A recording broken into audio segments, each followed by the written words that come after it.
Hi, this is Dan Corver, pastor here at Dalton Hill Baptist Church. We're a small Baptist church located in Owasso, Oklahoma. We're small enough to know you, but we're big enough to serve you and for you to serve as well. Our vision is to rescue, restore, and return to service. Rescue a non-believer or a believer who has been hurt or is lost, restoring them to Christ in fellowship with other believers with the desire that they in turn will help others along their way.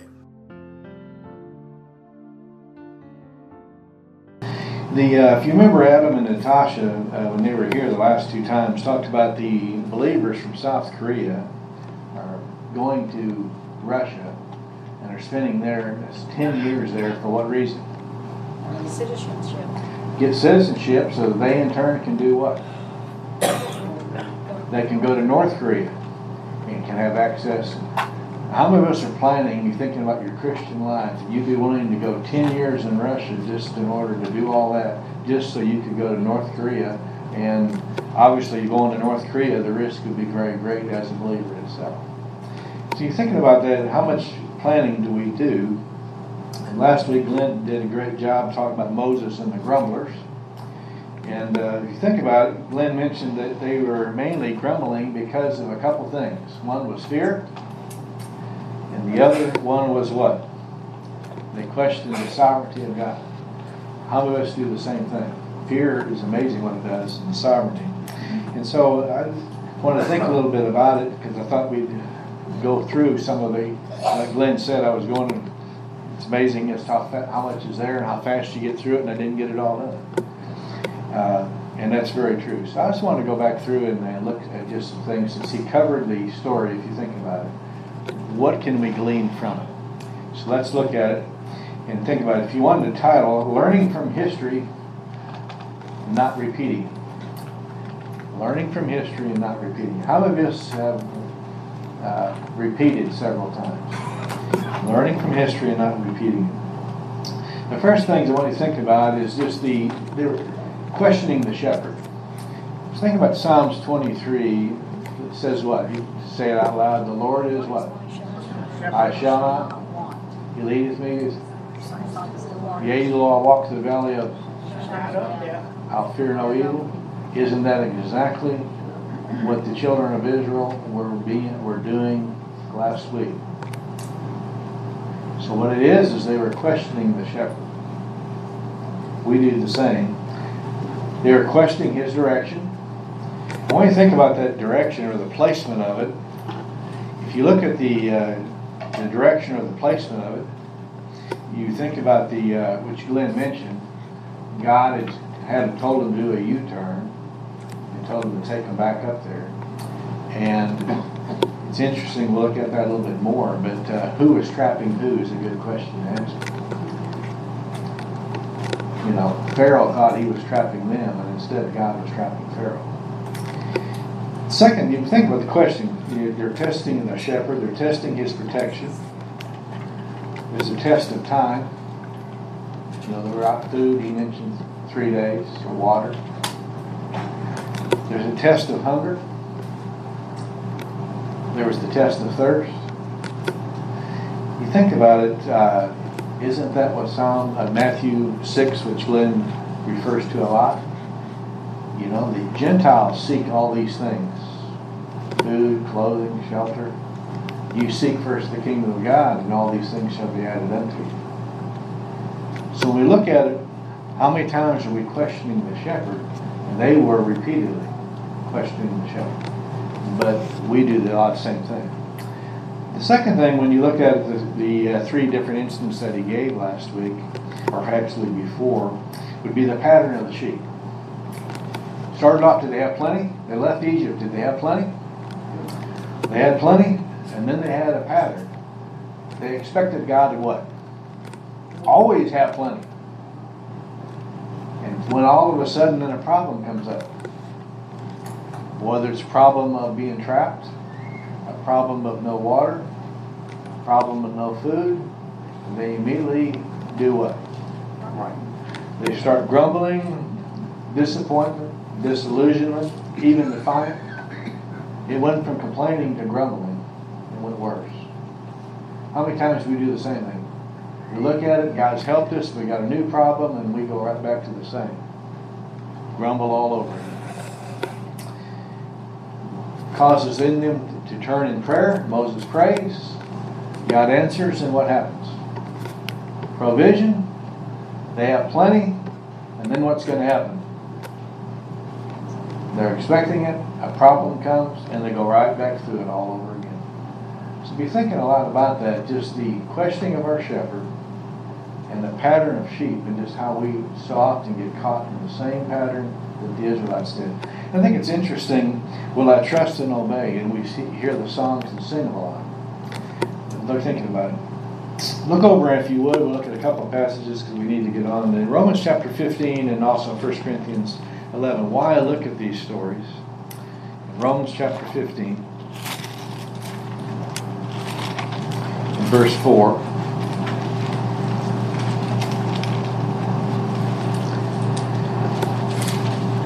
Romans 15:4 makes this statement. For whatever was written in earlier times was written for our instruction, that through perseverance and encouragement of Scripture we might have hope. Why study something that's 3,000 years old? For our instruction, so that we don't do it again. Look over in 1 Corinthians 10. He talks about the exact same experiences of the Israelites. 1 Corinthians 10, verse 6 and verse 11. Now these things happened as examples for us. Verse 11. Now these things happened as examples for us. All right. So when we're looking at it, we're looking, and the reason we're studying it, the place of history, is for our instruction and examples of what to do or what not to do. What happens is most of us look at it and we follow what example? Do we not do what they're told, what they did, or most of us do the exact same thing and do exactly what they did? So be thinking about it. Will I learn from their mistakes? I'll never forget one of my kids, I won't mention who, one of my kids said, Dad, tell them whatever, just let me learn. Why do I want you to make these mistakes when I can keep you from them? Well, let me learn from my mistakes. Well, I'm trying to keep you from a lot of heartache. A lot of heartache. Notice then, I think the next part, so we have the questioning the shepherd, we have the pattern of the sheep, and the place of history, was the plans of God. We don't have to turn to it because if you remember all the way back in Genesis with Abraham, God said what? I'm going to make you a great nation. You're going to go to Egypt.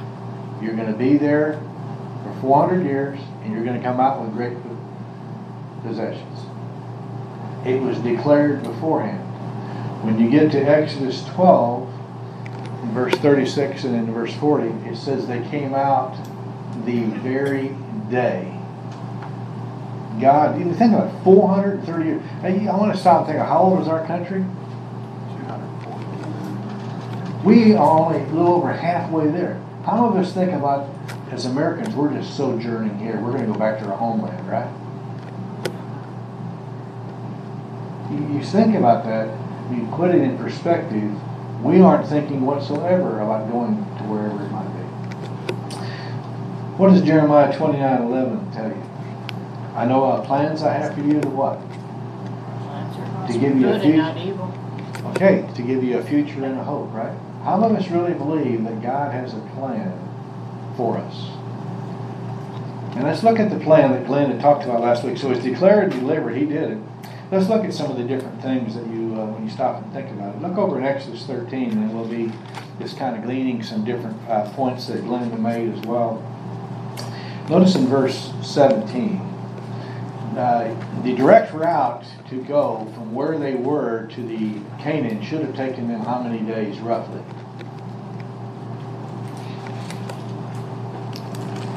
It should have taken them a couple months. Why did he not take them the direct route?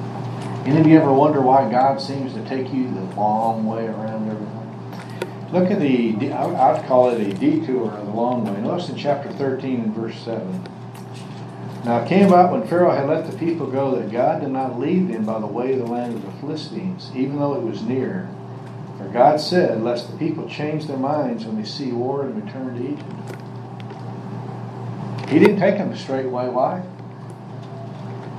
Because they were going to run back to Egypt when they saw the mighty armies that they would have to defeat. They weren't ready for it. How many times are we not ready for something and God's taking us on a detour the long way around, and we want to go? Glen talked about, well, he went to the East Coast and he was all over and he went everywhere. A detour, God was teaching him in different things. Also probably preparing people in Africa. They weren't ready yet either. You don't know.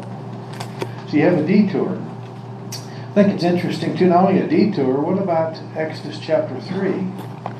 You remember when he calls Moses? And Moses gives him all the excuses and everything else. And notice what he tells in Exodus chapter 3 in verse 12. Exodus 3 and verse 12. God speaking to Moses, and he says, "Certainly I'll be with you, and this shall be a sign to you, that it is I who have sent you. When you have brought the people out of Egypt, you shall worship God at this mountain." Hey, by the way, what do you think Moses is thinking when he tells them to do the U-turn and go back up north again? Hey, that's not the mountain direction, God. You told me we're going to this mountain. But if they didn't go to the mountain, the divine appointment, think about it. Would they have gotten the law? Would they have gotten all the instructions that they needed once they got into the land? So you think about it, he was declared and he delivered his plan in the past. They had a detour they weren't ready for. They had a divine appointment. There's something that needed to take place there. You don't know what that divine appointment. We can look back, a lot of us can look back in our life and see it later. But the children of Israel, they didn't know what all these was going on. That's why he said, "Are we trusting our shepherd?" No, when you think about it, we talked about it as being the dead end road. But it was a dead end for whom? Pharaoh does exactly what God said when you read the story that Glen did last week. He sees them wandering and they go down south and then they come back up. And what happened is they got basically into a cul-de-sac. You have the sea on one side, you have the range on the other side, you have the wilderness on the side, and you have one way to get in. With 2 million people, a few people could have scattered or whatever, but the rest aren't going to be able to. And you think about with Pharaoh, you just lost 600 and some thousand men, laborers. How many laborers do we think we have in the whole state of Oklahoma? Men. It's only going. That's true. That's true. But you think about it. You think about what would happen to our economy if you took out 600,000 laborers out of the economy immediately. What it would do. So obviously God's using Pharaoh, but why would God want Pharaoh to come after him? And so you think about it. Let's look at just a few of them. Chapter 14. Why? But it's a dead end. But it's not.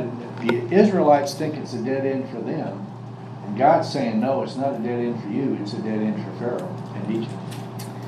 Notice in verse 4 of chapter 14, and then you also have in 17. Notice in verse 4, God says up front, beforehand, I'll harden Pharaoh's heart, he will chase after them.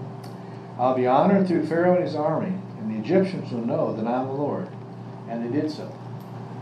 Who's directing who? God's directing Israel.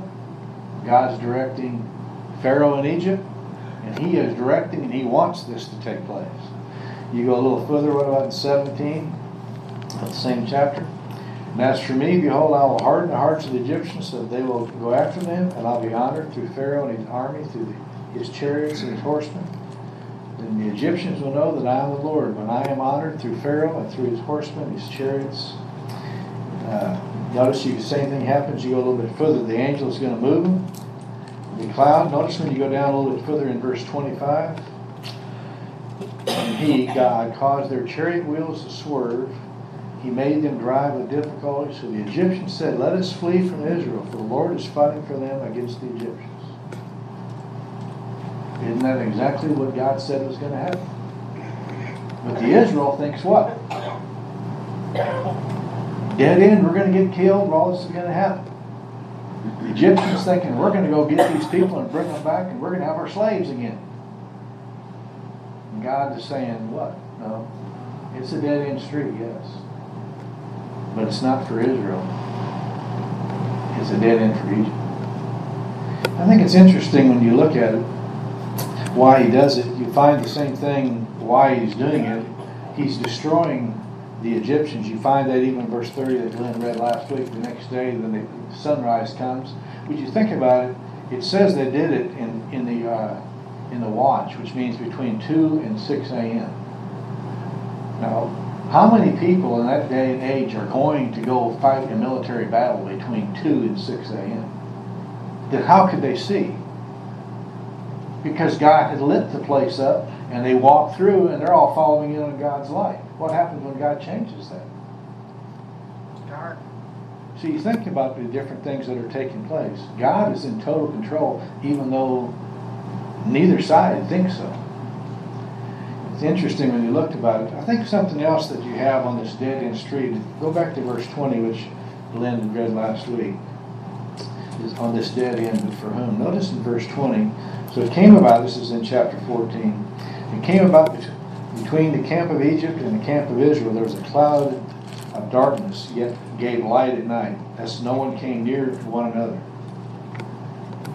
Why would that be? How many of the Israelites do you think would have defected if they could? Because they think what's going to happen tomorrow. If I defect, I'll live or whatever. God kept both sides from coming to each other. He doesn't want anybody defecting. He doesn't want the others coming in and taking. And we know what happens. Obviously the Egyptians, how many of you have read history? Do you realize if you read history, between 17 and 22 years, the Egyptians never once came close to this area again? God did what? Egypt, you're out of the picture. You're leaving my Israelites alone. For the next 20 years, they didn't bother.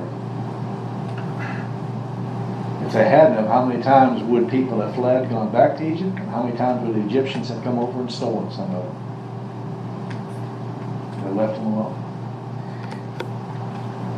Think about it. What about you and I? All of us are on a dead-end street, and we think it's dead-end, but dead-end for whom and for what? Do we really believe our shepherd is in charge? Does he really know what's going on? It's interesting when you think about it. It's also a directive. I want you to look at the directive that you have. Why does he put us there? Look at the directive in chapter 14, verse 13 and 14.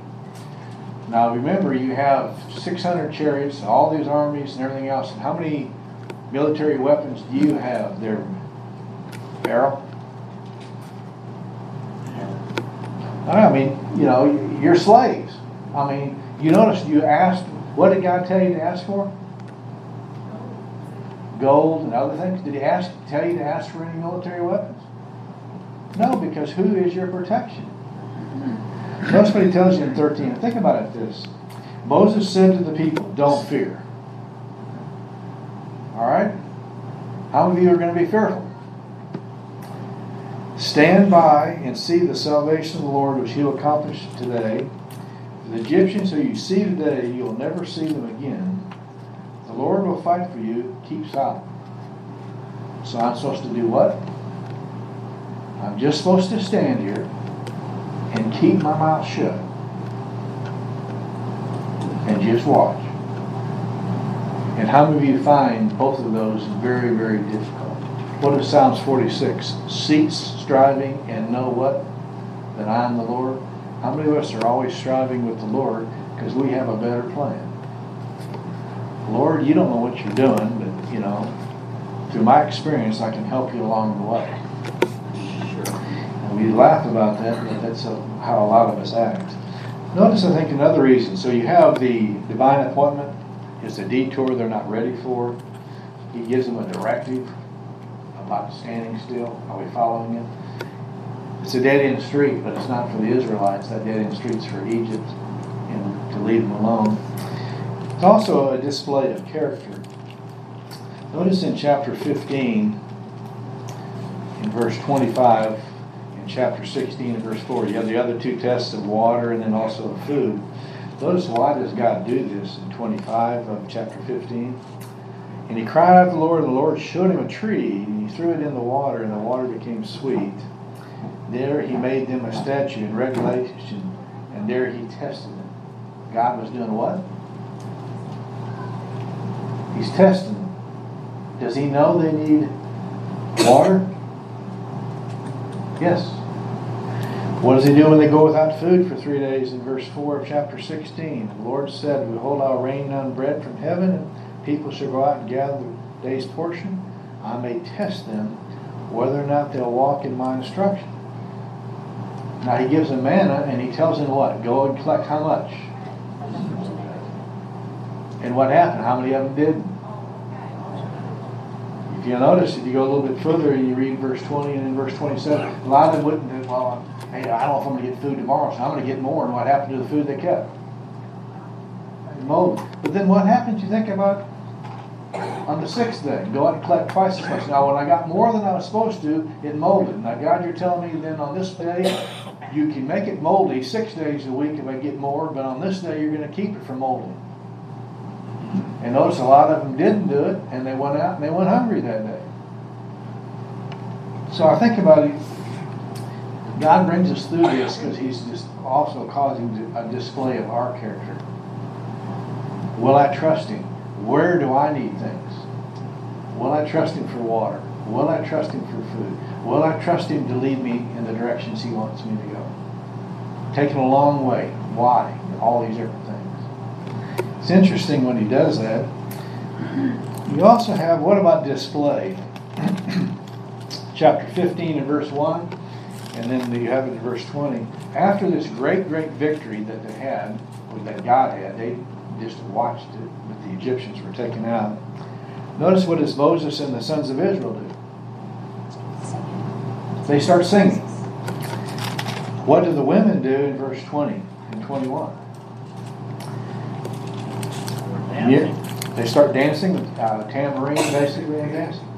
When God does great miracles for us, what do? Well, it's about time. You know, you think about it.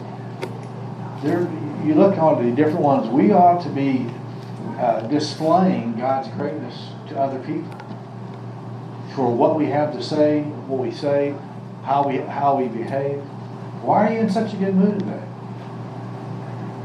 Well, you got the news that Creed, there's nothing wrong with him. He's a healthy little boy. Now that's where, again, that's just God's grace. Nothing else. How many of us are displaying God's greatness in what we say and do? When people see us, do they think, boy, I want what he has? Or are they saying just the opposite? Now think about, let's look at one more. Chapter 15, in the middle of this song, notice in verse 13 and 14.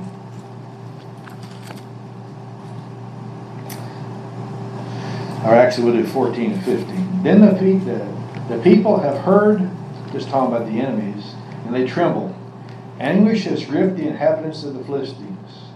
Then the chiefs of the Edom were dismayed. The leaders of Moab trembled and gripped upon them. All the inhabitants of Canaan had melted away.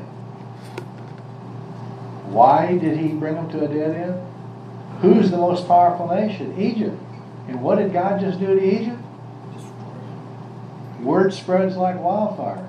All the others are now scared to death. And what happens when they go, remember with Rahab? They already know you're going to conquer. Why? Because of what God did here. That dead end was not a dead end. Dread now spreads throughout all of them. If they had just gone straight, would they have had dread? Why be scared of it? When they see what God can do to the Egyptian army, now they are have fear.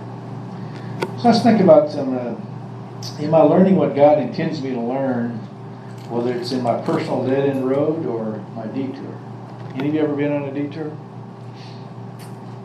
Now, I look back on different ones. We were taking a trip to Alabama, and Gene was late getting ready, and you're all fussing or whatever, and finally you leave.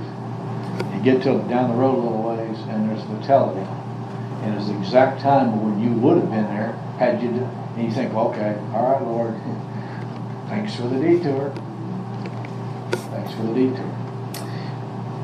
Let's think of something. It often takes a dead-end road in tight places to break us into lifelong habits.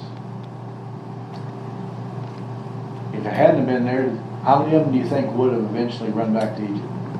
Even when they got to Canaan, that many years later, they're still talking about it. And how many times did Israel go back to Egypt rather than trust God, even years and years later? It takes a lot to really, God has to take things away or put us in a place we have no place to go. The second one, when you're hemmed in on all sides, you need to do what? You look what? Up. Why does God put us in places like that? Because I think a lot of times we don't look up. We don't think we need Him. How many of you, is your prayer life better when when things are hard or when things are going well? If God's to get the glory, He must do the fighting. Think about with Gideon. 32,000 versus 135,000. God says what? Too many. When they had 10,000, He says, too many, because you'll get the glory. A lot of times God puts us in those tight positions to where only He gets the glory. He puts you in a place where there's no way that you can solve the problem. Or we can. Red Sea miracle opens or closes at His command, not mine. How many of us are commanding that sea to open? Which, by the way, did He not do the same thing at the Jordan River in flood stage? But He opens it and He closes it. But notice both times, whether it's with Moses or with Joshua, He said, go forward. How many of us are wanting to go forward into the water?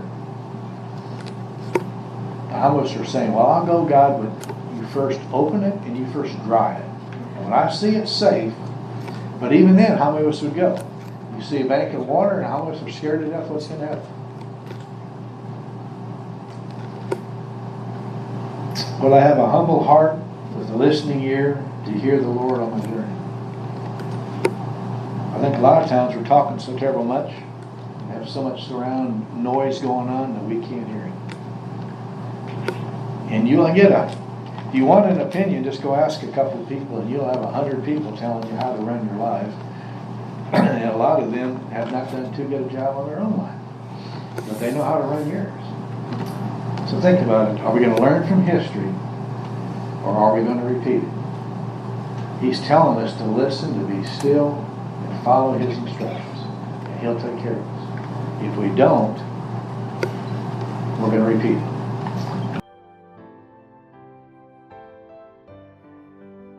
We'd love for you to come and visit with us and fellowship with us. We're located at 8263 North Owasso Expressway, which is on the east side of Highway 169 North, between 76th and 86th Street North.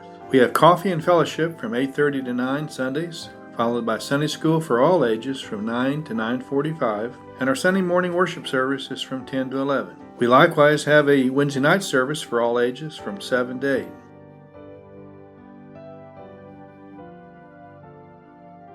Now may the Lord of peace Himself give you peace at all times, and in every way the Lord be with you all the time.